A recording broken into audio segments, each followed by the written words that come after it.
Welcome to the Northern Myths podcast, where we explore the myths and legends of Northern Europe from an archetypal perspective. I'm Luke DeWolf. And I'm Dan Larrabee.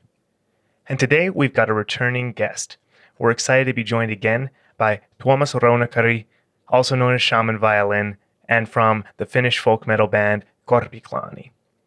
The first time we chatted with Tuomas was a fantastic interview. We had a great time talking with him, and we heard a lot about his introduction to him and a lot of his past work and sort of things like that. And so if you haven't had a good introduction to Tuomas, I recommend you check out our first interview with him as well.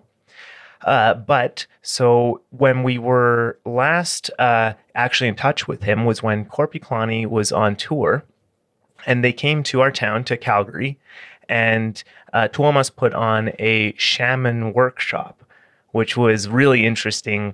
It was a great experience, something unique, one of a kind. And so we're going to talk to him a little bit about that today, the what everything goes into the shaman workshops. And then there's another type of workshop that he's told us about that we didn't get an opportunity to do that time, but it's called Laments. And so we're going to talk to him a little bit about that today as well. I'm really excited to get to talk to Tuomas again, and he's one of our close kindred spirits, I think. Absolutely, I'm very excited to reconnect with him, see how he's been doing during the worldwide lockdown, what he's been up to, all that kind of stuff, and just to it'll be good to reconnect after the concept that we saw him in, and that workshop where some really incredible things happened. So. Yeah, I can't wait to talk with him. Absolutely, yep. And just before we get him back on, just a reminder that the best way you can support our show is on our Patreon. And if you'd like to connect with us, we're on Facebook, Twitter, Instagram. All the links are going to be in the description here. And if you're on YouTube, please don't forget to subscribe, like, and hit the bell for notifications. That definitely helps our reach, and you'll see our videos as they come out. And just a quick shout out to our friends at Grimfrost. They are our favorite source of Viking apparel, both modern merchandise and authentic products based on the Viking age. We're big fans of theirs, and we're sure that if you like our show, that there will be something on there that you'll like as well. So go to grimfrost.com to join the horde. And I think that's about it for now here. And Tuomas is looks like he's calling in, so we'll switch over to that and get him on the show. Tuomas, thanks for joining us. Good to talk to you again.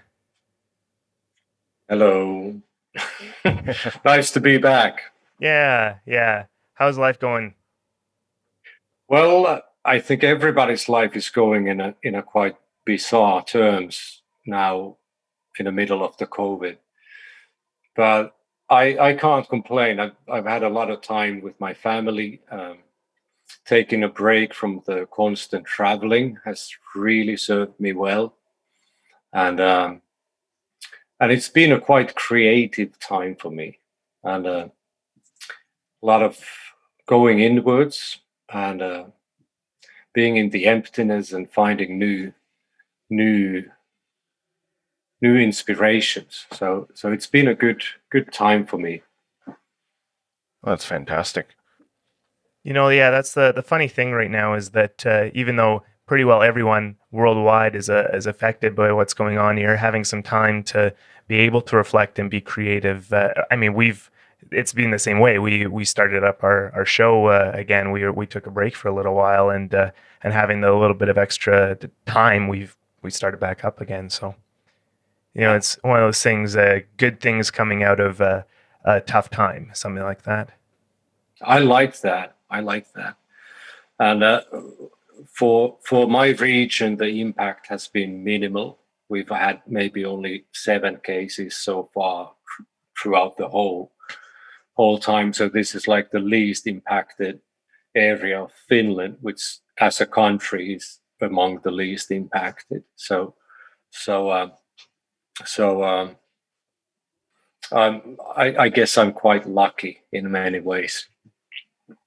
No, that's good to hear. Did you want to maybe tell us a little bit about kind of you mentioned this creative stuff that you've been kind of going on here? Well, yeah. During the past years, my composer self has been severely neglected. I haven't been really composing music. And during this summer, I've had an opportunity to do a one commission for Finnish National Theatre that is going to be basically a dance performance. So for once, I'm writing music for on stage where the music has actually a decisive role that others follow, instead of the usual theater productions where the music is kind of the last link. you know, like so it's been a lot of fun, and at the same time, it's allowed me to develop new habits of composing here at home, not to be so easily distracted, and and really I've become better in keeping my focus on what I hold important in my own creative life. And I have to admit that I have been quite bad with it. I think one of the big problems for every creative person is that nobody really wants you to be creative. No one calls you and says that, Tuomas, really don't call, don't talk with me now. Just focus on your own things that probably won't ever come out in any way, and probably nothing will happen. But please focus on that, because everybody wants something out of you, something. They want your services for something, and so it's quite a common thing to have that. It's difficult to find that time for yourself and just for the creative things. So that's a big one. And Shamanviolin is also proceeding in a way that the new album is on its way. Wonderful. There was wonderful live online concert we did with it that I'm very happy with. It feels magical that it happened so effortlessly. Like it really was a concert situation without an audience. That me and the camera and 3 different locations, and no retakes, nothing, just roll and go. And I'm just so pleased with how it turned out. And also technically, no cars, no airplanes, no wind. Oh, fantastic. We had some birds in the area that joined to the last songs. Oh, that's okay. Yeah, I mean, I highly welcomed them, and so that's something I wish that I can re-release that.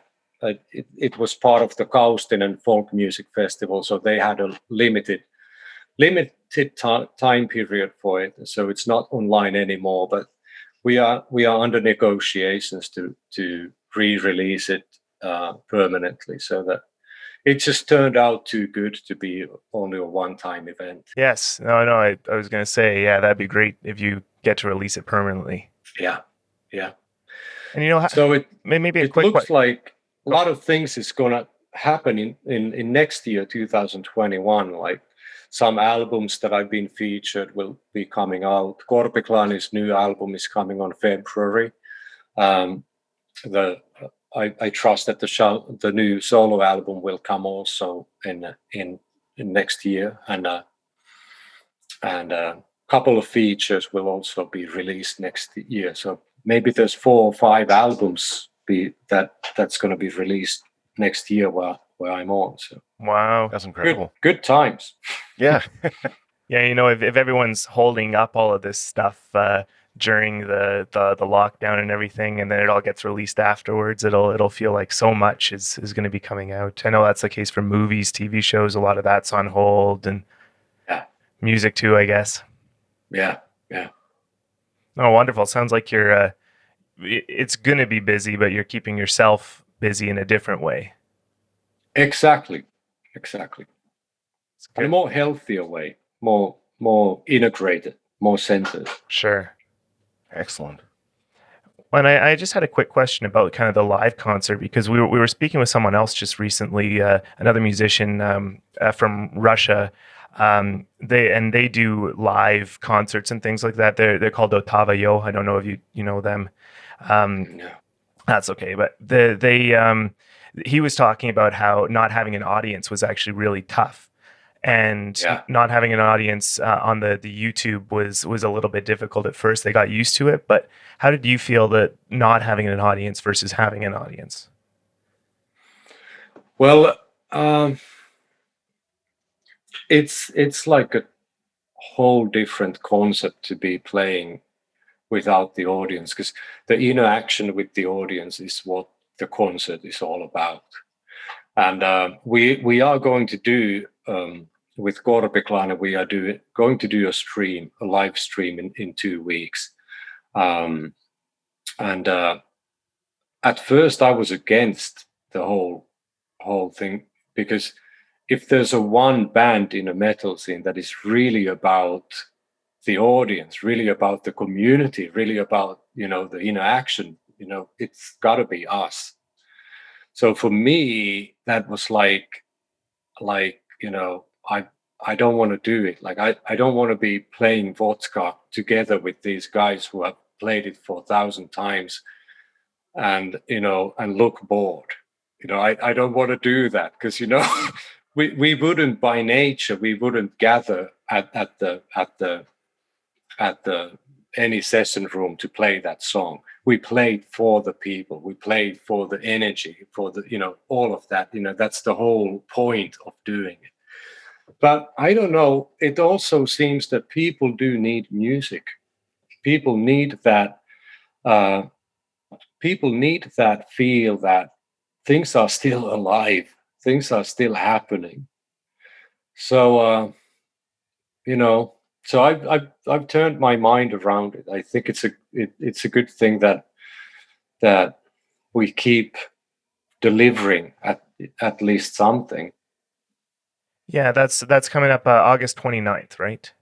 Yeah, we've done a terrific vodka. It really tastes like forest.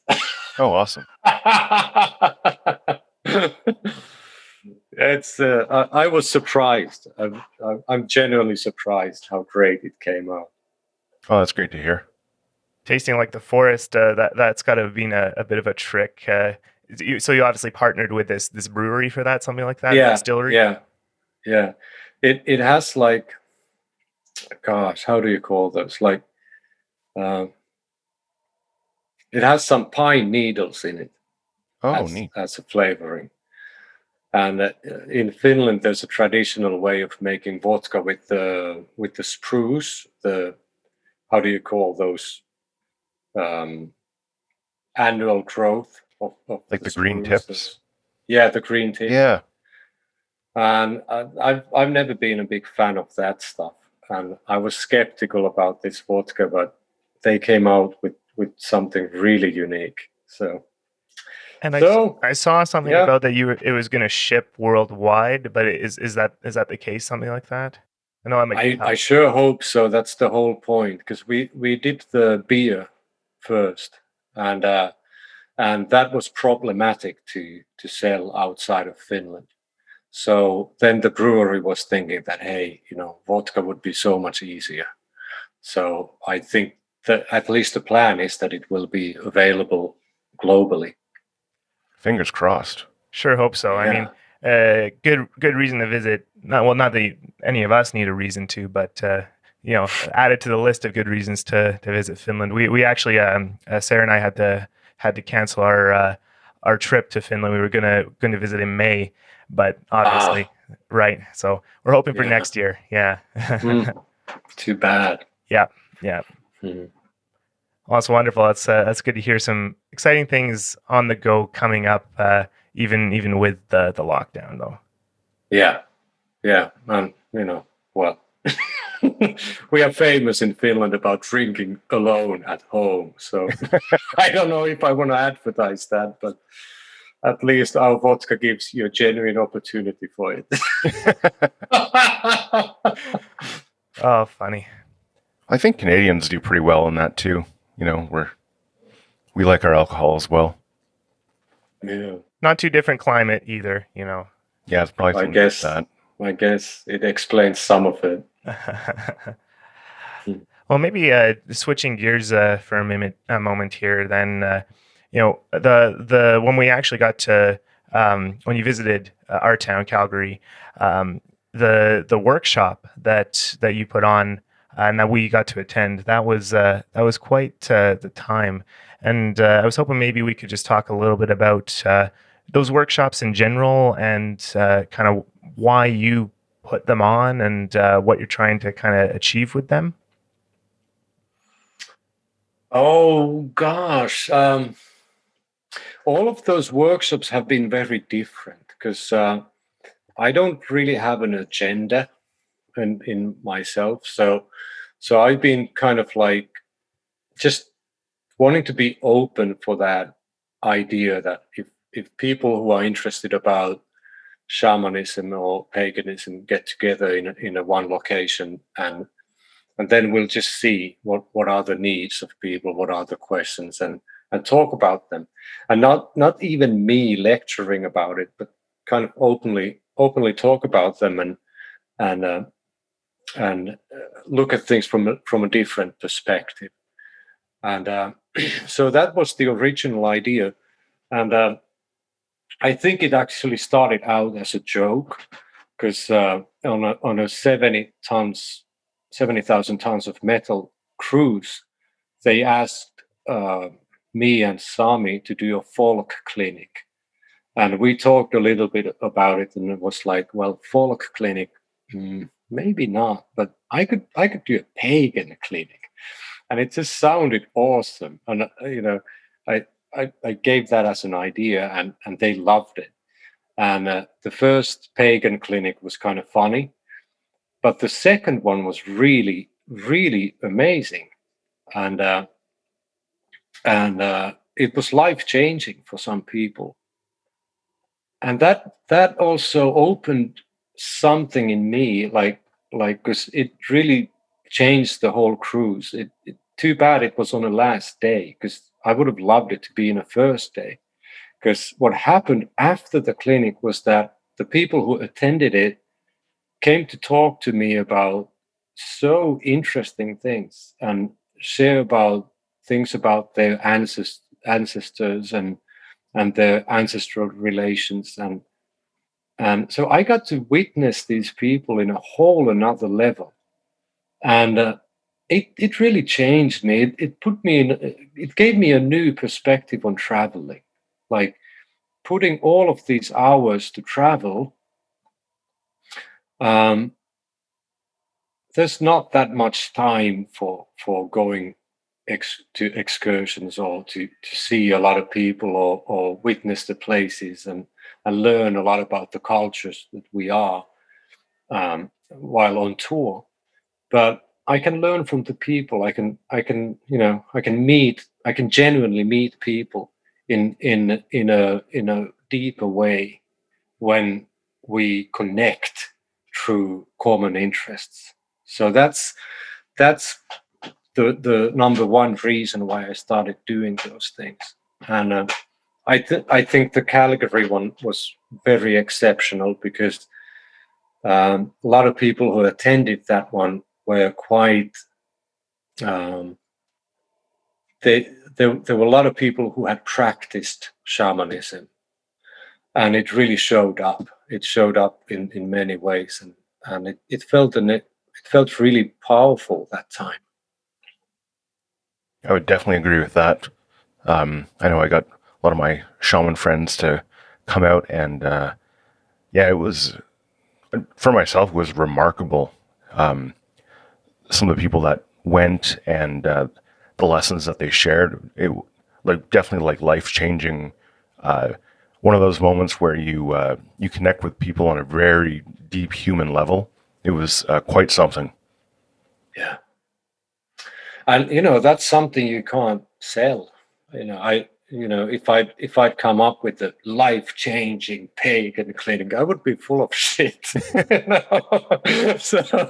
So all you can do is show up and kind of see what happens, give the opportunity for what happens, and to be open for it.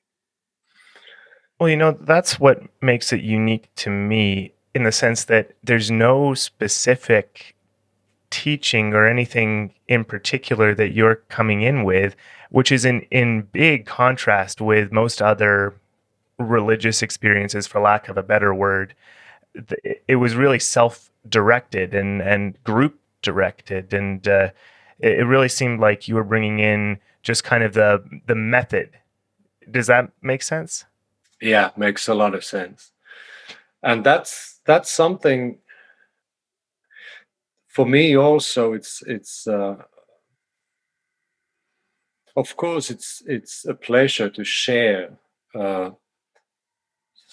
some of the methods that I've collected into my own medicine bag. And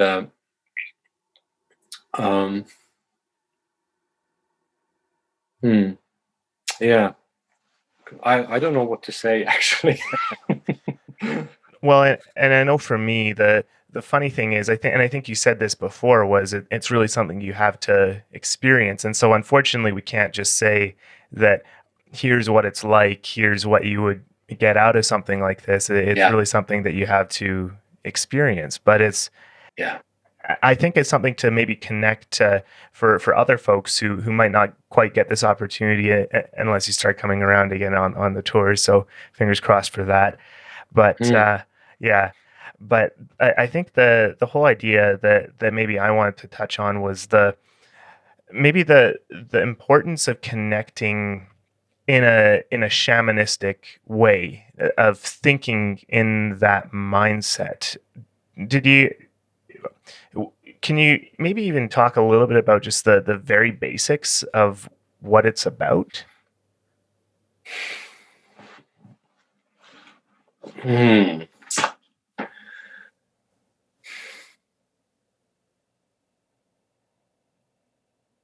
Well, of course, the most elementary thing is a nature connection. And to me, nature, it has two meanings. There's the nature that is outside of you, and there's a nature that is inside of you, your nature, your qualities. And in today's world, I couldn't recommend or underline enough the importance of going to the nature alone, spending time alone in nature. Because when we are living in a society and in a city, we are living inside of a structure, a system that wants us to behave in certain way. And when that there's all kind of do's and don'ts all over where we are when we are inside of a society. There's judgment, there's rewards, there's punishments, there are taboos, and every single one of us has to adapt in some level. Some of us have become domesticated in a level that we don't even know who we are anymore. We sort of just live for the requirements of the outside world. But honestly, I haven't met many people who are like that. Many pretend doing really well on it. But honestly, deep down, I think hardly anyone is like that. And when you go in alone into the nature doesn't have this view on you, what you are supposed to be. If you are sad and you really need to cry, The trees in the forest, they are not going to judge you. They're not going to look down on you because you're crying. It's not like a cultural violation to be crying in the woods. Or if you go and dance on the beach, and dance, the ocean is not going to say that, dancing is a sin. So when we tune with the nature outside of, we actually start to fill in the nature in ourselves, and it creates room for our authentic nature to be alive. And that's maybe the most elementary thing in everything that I do and how I look at the world, is that is this natural? Is this by my nature? Is this by someone's nature, or is this coming from something else? A lot of things in our lives comes from our past experiences, past learned behavior patterns that have nothing to do with who we are. Like, all of us have a survival strategy, and that survival strategy was needed in the place where it was working. But so many of us keep repeating that survival strategy in new life situations where it's not serving anyone anymore. And so this kind of a constant questioning of who am I? How am I aligned to who am I? And these are not questions that should be answered in one specific way. They have to be asked. Someone said that what's true in the morning might be a lie in the evening. And I love that quote, because that's exactly like, if you're committed to that, you're committed to this openness that what was true before might be a hallucination. What was true before might have been true yesterday, but no longer today. And this openness of thinking and seeing things with this kind of eyes, it's quite a challenge, but it's also very rewarding. I'm sure. And the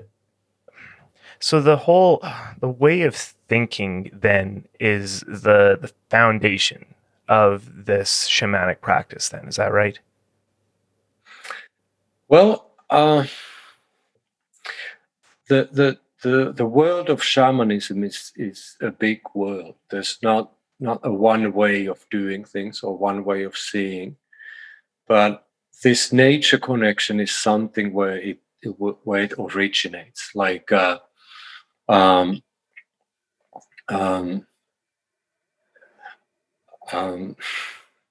one of my dear teachers said once that I don't give a flying fuck about ascended masters. All I trust is the earth. Wow. Okay. And I like that a lot, because it's sort of like, it might be a quite an arrogant statement, but at the same time, it's very grounding. It's sort of like, what can the earth actually tell us? What can we see? What functions? What happens in nature? We are not separate from it. Like, the life and death cycles are everywhere. Like, none of us is the same. But like every instant, millions of cells are dying in our body, and another millions of cells is giving birth. So this constant process of life and death, it's all over the nature, and it's all inside of us as well. And it's just infinite how much you can learn by just tuning into the nature. And there's really no limits. And maybe some of the ascended masters are very tuned into the whole cosmos, and it's just great and fine, but it's still part of nature. It's still part of the bigger system. For sure. Last time you were on the podcast, you talked a little bit about lamentation. And I was wondering if the lamentations sort of grow out of this worldview and way of thinking. Very much so, because the lament is a death process. The lament is about rites of passage. In our tradition, well, first of all, laments are global. There are laments that are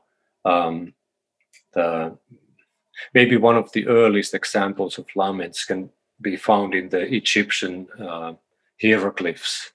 There's a hieroglyph for a woman who has both hands, palms facing the face. That it's a figure of a lamenting woman. So that's maybe one of the most ancient symbols for this phenomenon. And here in my own tradition, the Karelian region in Finland kept laments alive all the way to the Second World War. And there are still some places where the elders do the traditional laments.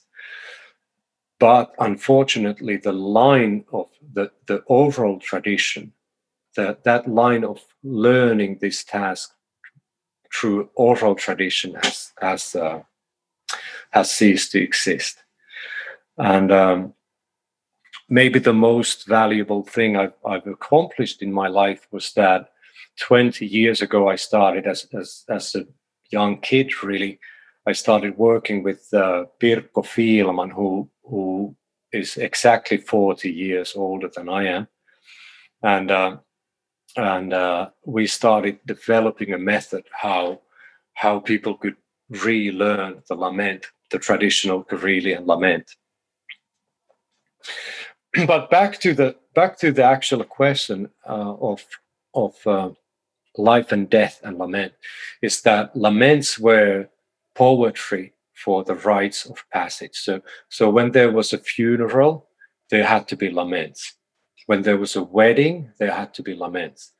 A wedding in the old times meant that the bride left her family permanently, and oftentimes they traveled to the spouse's home, and just the distance made it impossible for them to meet their parents anymore. So it was very common that the bride met their family in someone's funeral for the next time. So it was very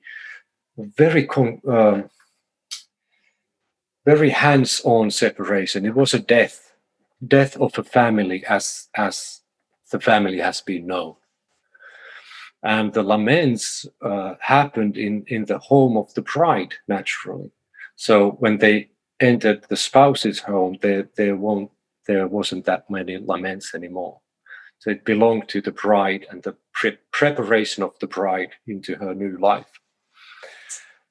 But the funeral laments were even more interesting in a way, because the lamenting woman really is doing the tasks of a shaman in a way, because the lament ladies were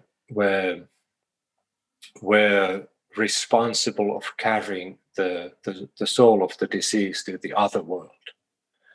So they had a belief that without laments, the dead person, the soul leaving the physical body, leaving this world, is not going to find its way to the other world.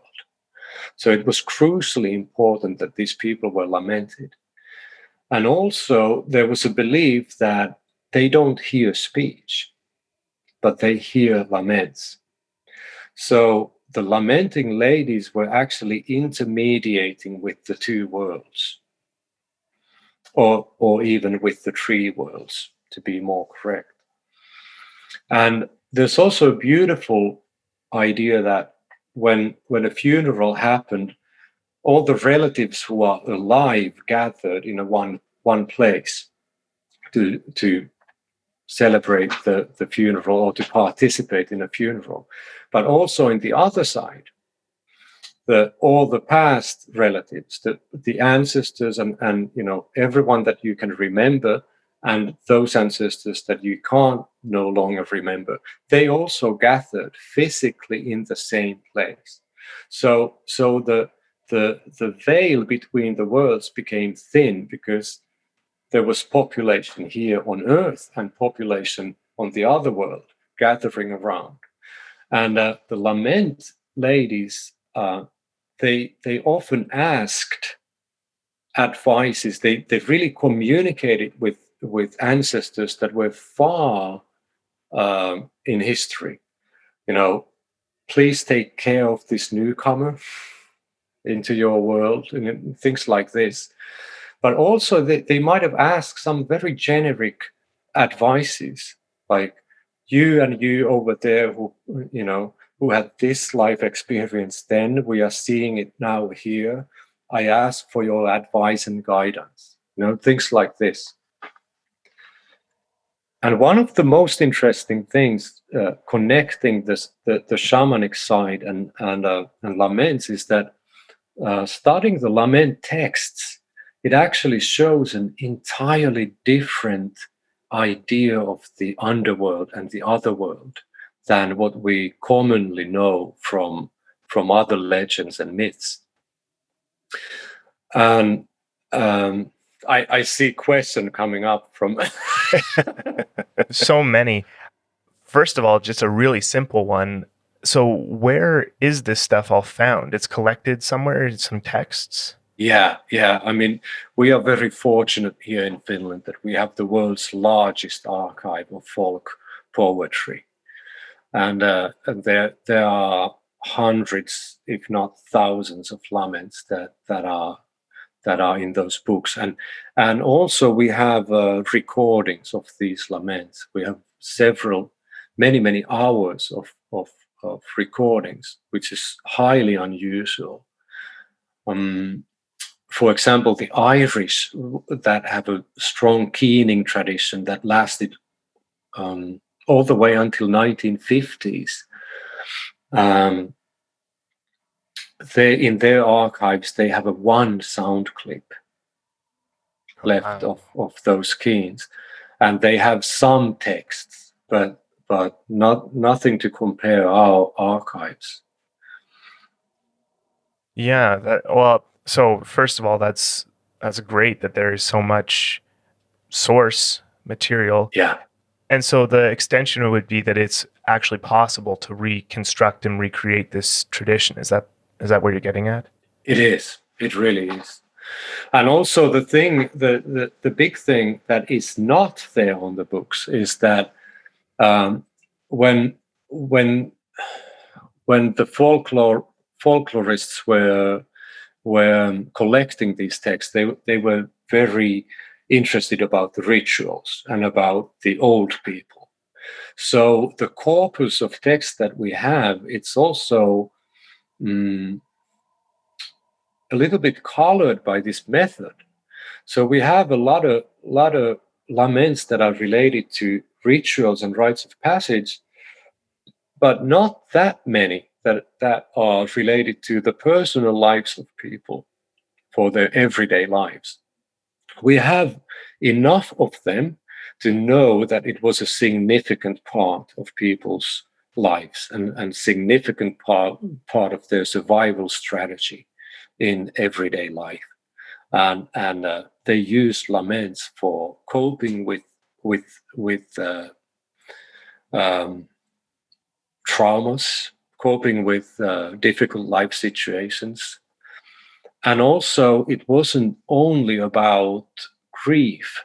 There's also a lot of laments about gratitude, laments that someone is crying about appreciation of compassion received by other people.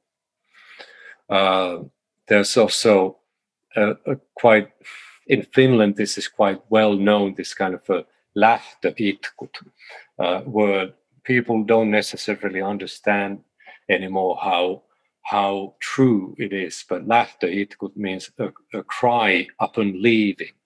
So there was a lot of laments, like if you were in a great festivity, you know, somebody really threw out a great party and, you know, made terrific food, and it was brilliant to be there. So the one leaving could have lament the end of the party. And that was like the highest form of appraisal for the host, to be lamenting the end of it. You know, we had such a good time that I can't bear this to end. So there was all sorts of common everyday practices around the lament as well. I didn't realize that. Whenever I heard the word lament, I assumed like a desperately sad situation, like someone has passed away, or like you were saying, the bride is going off never to be seen again. But in gratitude and when things that are really awesome are just kind of over, like a good party, that's really neat.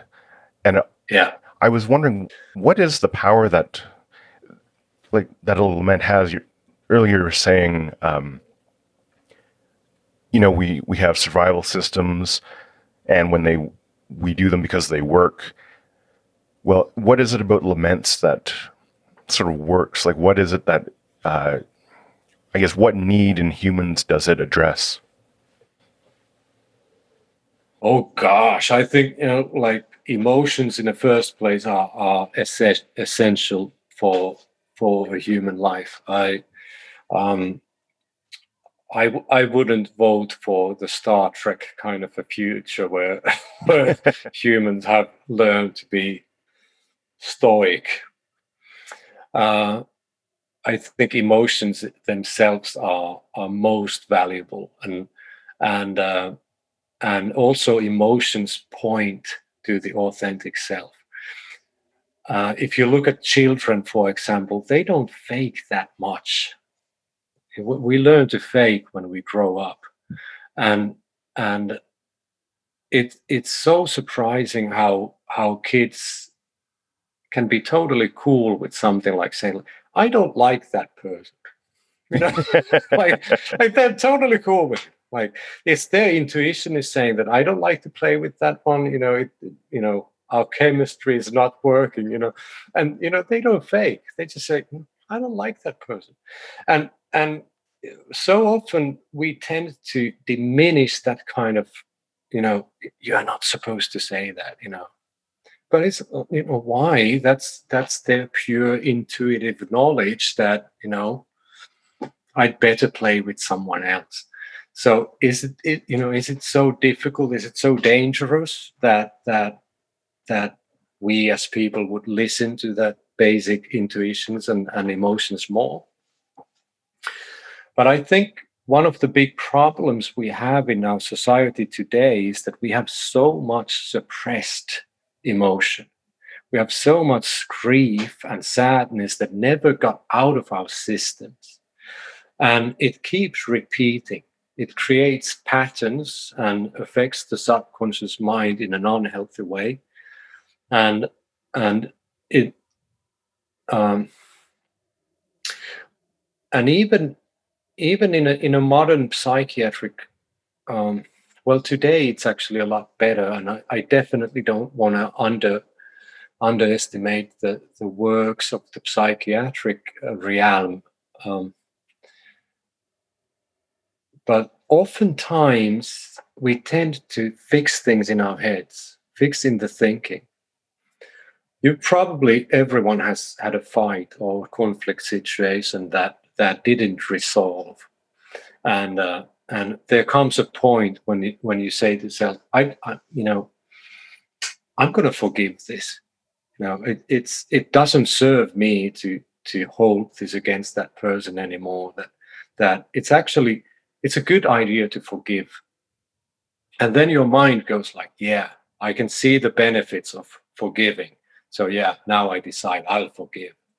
And nothing happens. Your body is still full of anger and full of, whatever. And that's one place for lament, and one strategy that why lament is so powerful is because it aligns you with your body. It allows your body to show up what's going on. It allows your body to freely release things that may not be possible to be released in the actual situations. Like oftentimes, traumas, they happen in an unloving environment. If the environment would be loving and caring and compassionate, the trauma probably would have not happened at all. So if you are in an unkind, hostile environment without compassion, without the necessary love and so on, it's not a good idea to show your uh, vulnerability. How do you even pronounce the word? It's a tough one. I think you got it. Yeah. Yeah, thank you. So that's not a place for it, but the body needs it. The body needs that feeling that it's safe, and the mind will never give it. It just doesn't go to that same frequencies. So so a lot of us are walking with the package of suppressed emotions and events, past events in our body that we try to figure out here with our minds. Some to try to figure out them with higher powers, but none of these actually work completely if the body is not aligned with the higher realms, with the mind. And if the body is neglected, part of it stays neglected. So as a brief, easy answer, the power of lament is that it gives the body the place and the freedom and the compassion to release whatever it needs to be releasing. Wow. And so when you're saying this sounds almost revolutionary in terms of something that could genuinely help people throughout the world. Yeah. But it seems like it's something that inaccessible is the wrong word, maybe just more like not many people know how to do this. And it also seems like it's something that is hard to learn about. How would people who are interested in this stuff learn more? Yeah. I wish I would have, here's the webinar, here's the online course, here's a list of where you could go. I wish we would be there already, but sadly we are not. There are some practitioners. This is spreading, and the Karelian style of doing this is not the only one. I think in the US you probably have the most celebrated grief practitioner is Malidoma Some, teaching an African version and an African tradition of lament, and he seems to be quite active. I haven't been there myself, so I can't give a speech about how great it is, but I totally recognize something familiar in what he is doing. And I think a good news is that we are opening up as a society. It's like one of the reasons why we are where we are is that lament has been suppressed in most violent of ways, and it's related to the patriarchal system of the church. It's not entirely the church's fault, but it's self-evident that the church, with their patriarchal system, they could not allow women to be the leaders of death rituals. So throughout the Western history, church has attacked these lamenting women fiercely.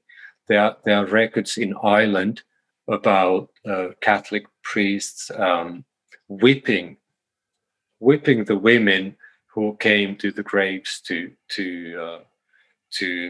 lament. And also there are written records that that from the higher up hierarchies of the church, they made notions to the local priests that if you cannot stop this lamenting, you will lose your post, that this pagan tradition has to end. So this hostility towards women is one of the big blockages. We are all learned misogynist in the Western society. We really have to do a lot of work to even detect how much we hate women in our society, in the societal level.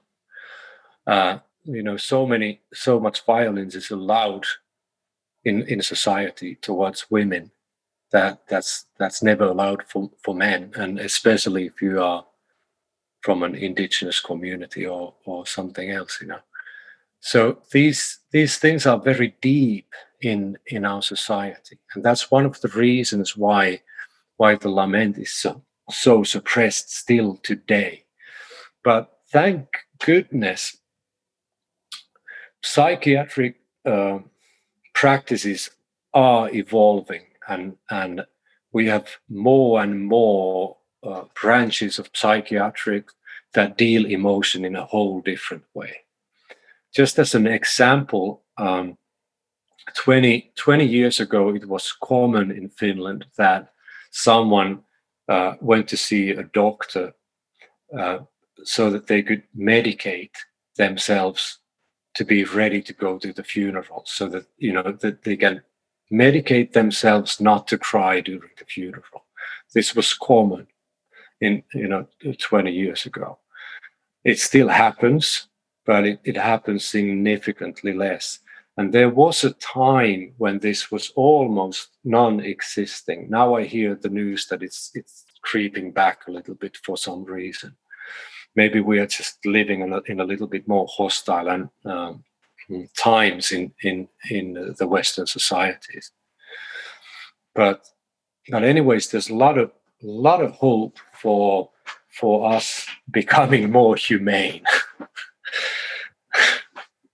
Well, that's good to hear. That I've never heard of that before. People going to a doctor to get, I guess, numbed for a funeral. Yeah, that's wild, and I can only imagine how unhealthy that would be for someone's spirit. Yeah.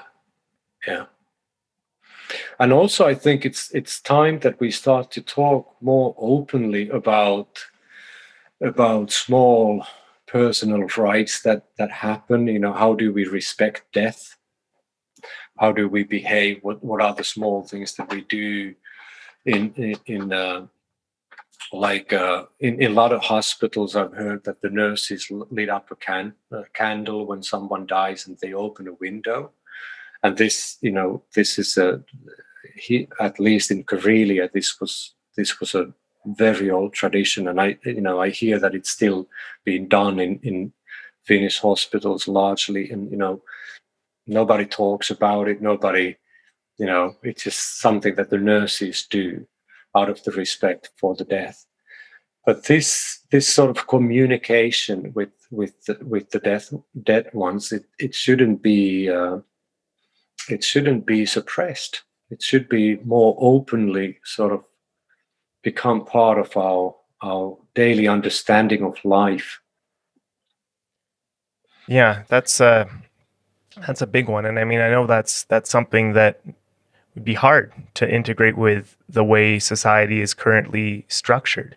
It seems to me that what you're talking about with this is this is something that would bring us back in touch with the aspects of nature and the spirit that have, in our secularized society, almost completely gone away. The knowledge of why it's important seems to have gone away. So bringing this back, I think, is hugely important to help us grow and connect back with these things that were almost lost. Yeah, exactly. And because these are deeply embedded in humanity, in how we are designed as humans, and they are things that should be respected, not suppressed. And I think it also goes back to a lot of suppression that happens towards the body in the religious schools. You know, seeing the animal side of ourselves as part of ourselves is actually healing. It's not dangerous. And maybe for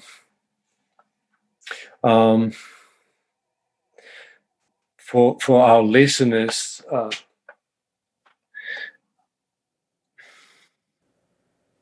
there's one story of a 5-year-old girl that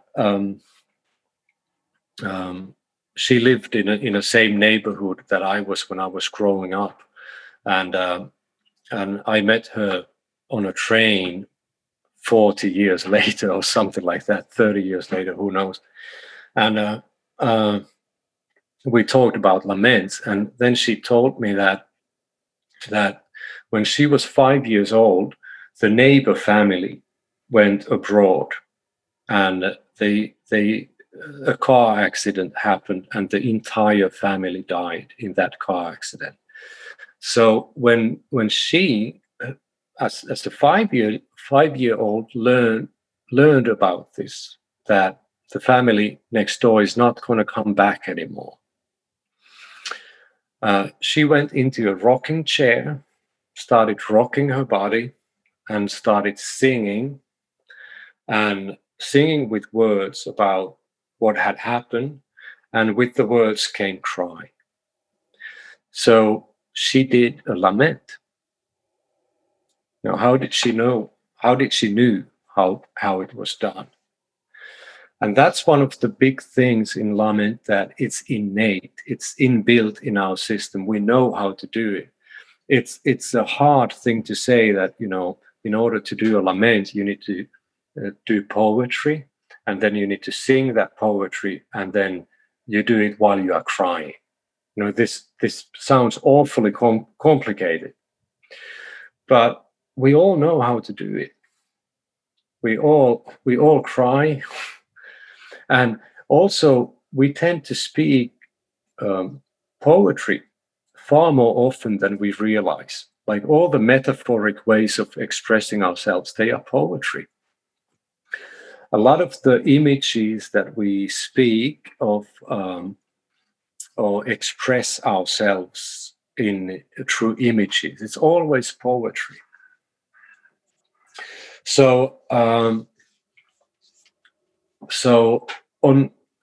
when I look at the lament, and the way I teach the lament is that there's, in this end, there's the elders, the true masters of lament, who were incredible talents with poetry. They could really just improvise endlessly, a very high level of poetry, and they could reach to everybody's emotions, through their words and through their expression and performance. Performance is kind of an awkward word for this, but there is a performative side of it too. So that's the other side, are these masters who have a vast knowing and a vast experience, and they create something amazingly powerful. And at the other end, we have this 5-year-old who just innately by nature cries out a lament. So I want to encourage everyone for just being open for the idea that perhaps one day you will be using your voice in a more singing-like tone, reciting poetry and crying at the same time. Maybe it will happen. Wow. Yeah, that's that it's so simple when you say it like that, but then even just getting to the emotional side of and the circumstances where that would happen, it's I'm sure it's quite daunting to hear that, but it's also comforting to know it's that simple. And even just someone who's 5 years old, who's never had any instruction on that, and it just happens. That's amazing. Yeah. And the key to this is a loving, compassionate environment. And that's the absolute key. That's also one of the myths that we really need to break, is this crying alone. Crying alone is a silly thing. We need to be witnessed in our grief, because only when we are witnessed, it actually is real. We've been seen with our sorrows. We can't deny it. We can't say that it didn't happen. We can't fool ourselves because, someone witnessed us. And there's two most important things in lamenting, is that one, you have to be grounded, that you really work on having a grounded feel. This in ancient times, it was common that people went to the graveyard, and the Karelian graveyard was sort of that they had these bumps.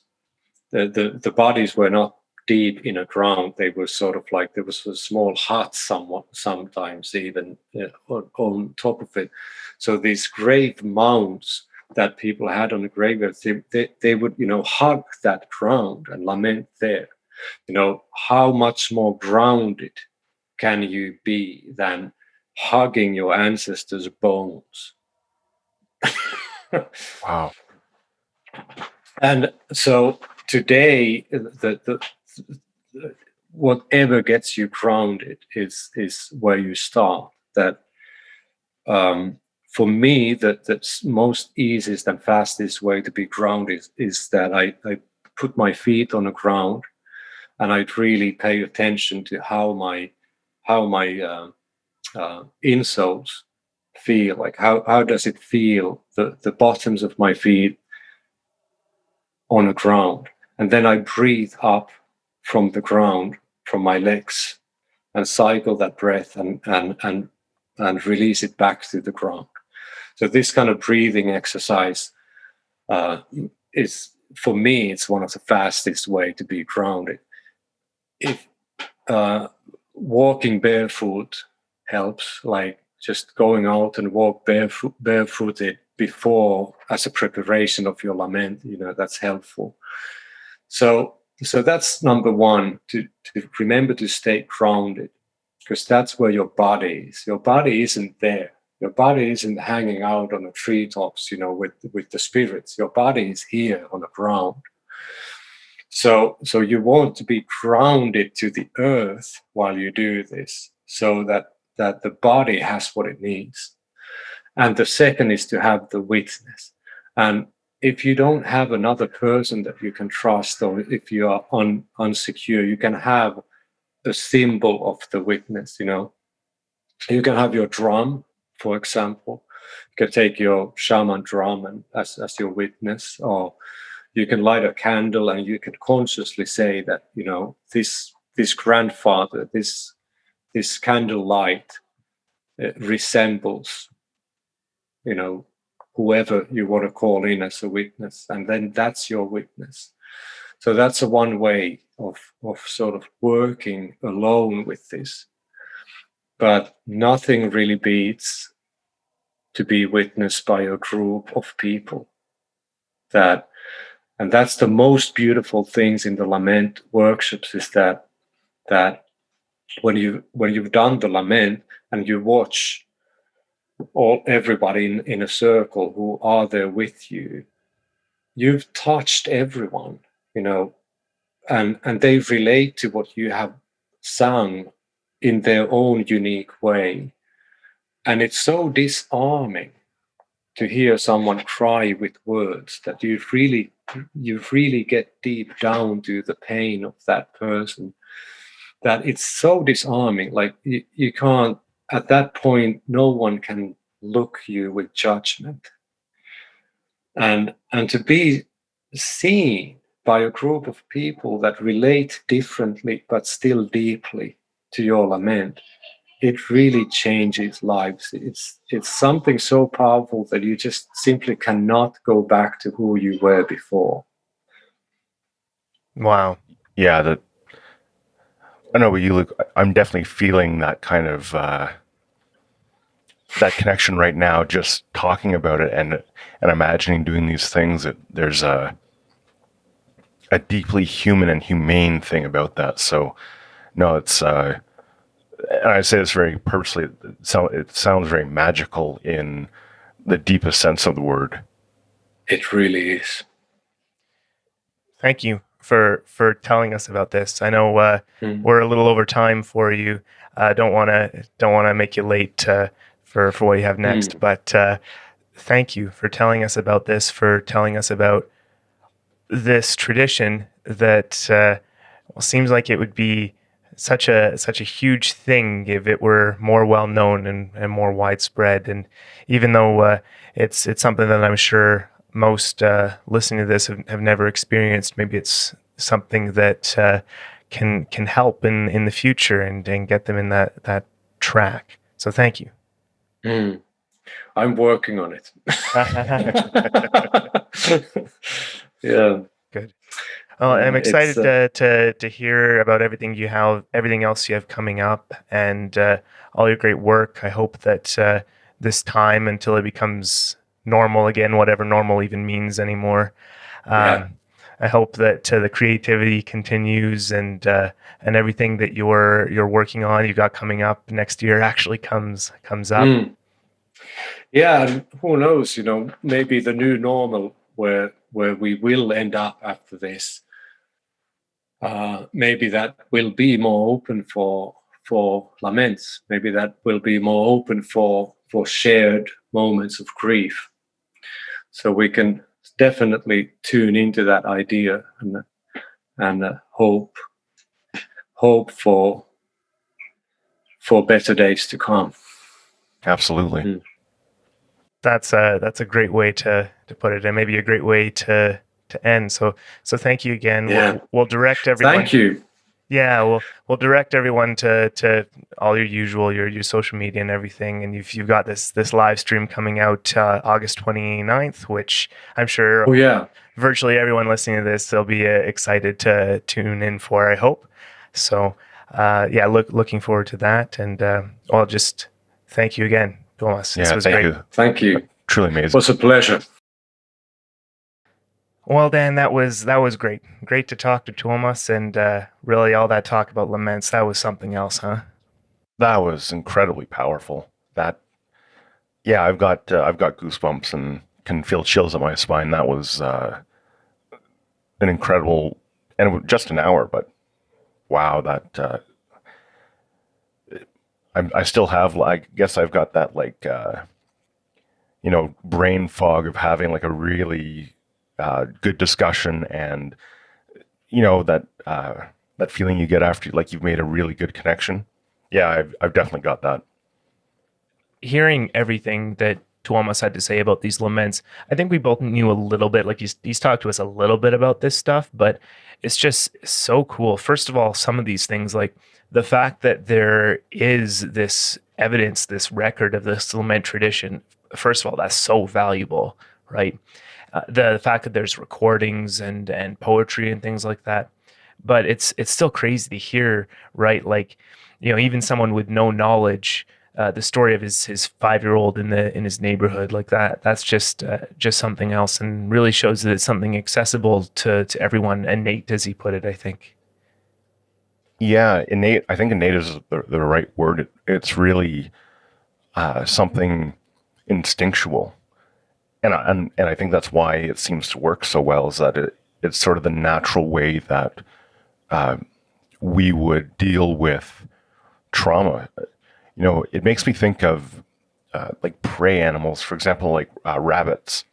If they escape a predator, let's say a hawk, and they're in someplace safe now, they'll spend like half an hour just shaking, getting all of the literally nervous energy out from the nervous system, and sort of getting rid of that trauma that comes with having to run for your life. And humans don't really have a comparable practice, or at least like modern society in the Western world doesn't have a comparable practice. It's sort of stuff it away and don't show it.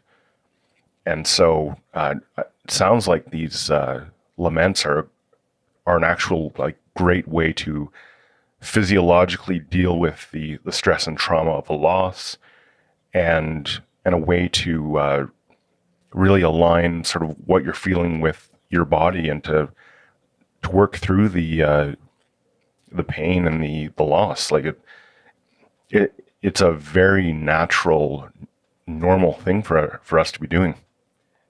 Yeah, and the funny thing about, first of all, the naturalness of it in that comparison to prey animals, what's interesting, Tuomas was also talking about a little bit that this is like there's survival instincts and mechanisms and things like that. And the interesting thing is that's not something that we really use all that often, because we've done such a good job creating these cities that have everything all ordered neatly, and the risk of dying is significantly lowered in cities.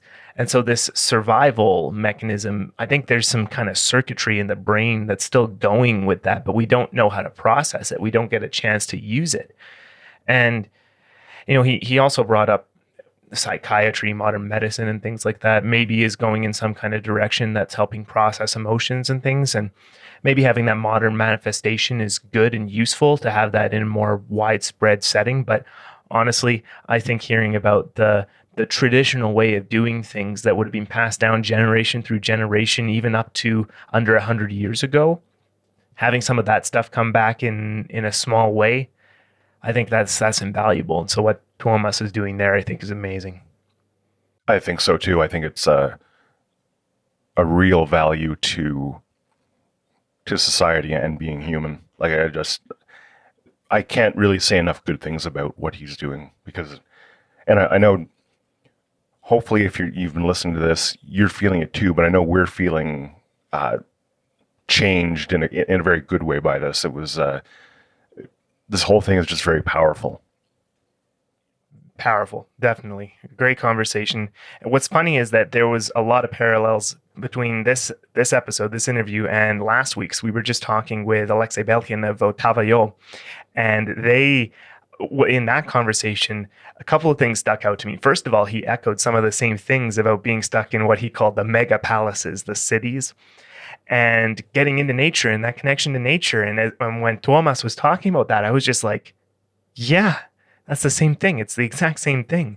But what was crazy then was when Tuomas was explaining that laments aren't just for funerals. They also take place at weddings, and they take place when the woman is leaving because she's going to go leave her family to move in with her husband, and is hardly ever going to see her family again. And that was exactly what Alexei was talking about. And in fact, the video we were talking about, Once Upon a Time on a High Hill, is about that, is showing that. And it was just a crazy coincidence that such a specific topic is something we've talked about 2 weeks in a row. Yeah, it's kind of wild. It makes me feel like we're on to something if these different people are bringing it up sort of independently of each other. It's like, okay, no, there's something here that's true about the human experience that they're getting at. And so, yeah, it was funny when Tuomas was talking about like the bride never seeing her family again. I remember thinking like, oh yeah, I just learned about this somewhere. Where? I don't remember where, but yeah, I just learned about it. And then after you mentioned, I'm like, oh yeah, it was the interview that we just did. No, that's the funny thing is, like, I've never heard any of this stuff anywhere else, and it's been just such an honor to get to talk to these folks. And the other person that we've talked to as well in the past was Einar Selvik of Wardruna, and the one song Helvegen, that's absolutely a lament. Like, he's described it that same way. It's like this death ritual, this sending off, and exactly. He talks about how back in the day they would sing everything, and there were songs for everything, for every sort of rite of passage or life event, and that you would sing your dearly departed loved one to the afterworld. And that's exactly what we were talking about with Tuomas, and what Einar has done with Helvegen is that song that will hopefully carry his soul to whatever comes next. Like, definitely powerful stuff. Really powerful. I hope you enjoyed this as much as we did, because honestly, yeah, powerful doesn't even begin to describe it. This was quite something. Again, a big thank you to Tuomas for coming on and talking with us. It's always a great time. Great to hear that he's being creative, being able to be creative in this time where there's so much change and everyone worldwide is affected essentially. And well, it's nice to hear that there's still some things that we have to look forward to, like the solo album, the new Korpiklaani album, both looking like they're coming out in early 2021. And then just coming up, if you're listening to this at the release here, the live stream that Korpiklaani is doing August 29th, that's going to be a nice break and a nice time. We're definitely going to be tuning in for that. Oh, definitely. That'll be a good time. Good. Well, I think that just about covers it. That was a great conversation with Tuomas, one of our favorites. Really nice that he came on again as a returning guest. And yeah, so I think that's about everything for today. And I'll just give a little reminder here. The best way you can support us, if you'd like to do so, is on our Patreon. And if you'd like to connect with us on social media, we're on Facebook, Twitter, and Instagram. All the links are in the description. And if you're on YouTube, don't forget to like, subscribe, and hit the bell for notifications. It helps us get reach even more people and things like that. So that's always a big help. And I think the other thing is also our friends at Grimfrost. They're our favorite supplier of Viking merchandise, both kind of modern apparel and authentic reproductions. And if you're a fan of our show, we're sure that you'll find something you'll like there. So go to grimfrost.com to join the horde. And Dan, I think that's everything, unless there's something I'm forgetting. Well, there is one thing, and it's the most important thing. And it's for us to thank everyone for listening and to go out and find the myth we're living. This has been the Northern Myths Podcast. Thanks for listening.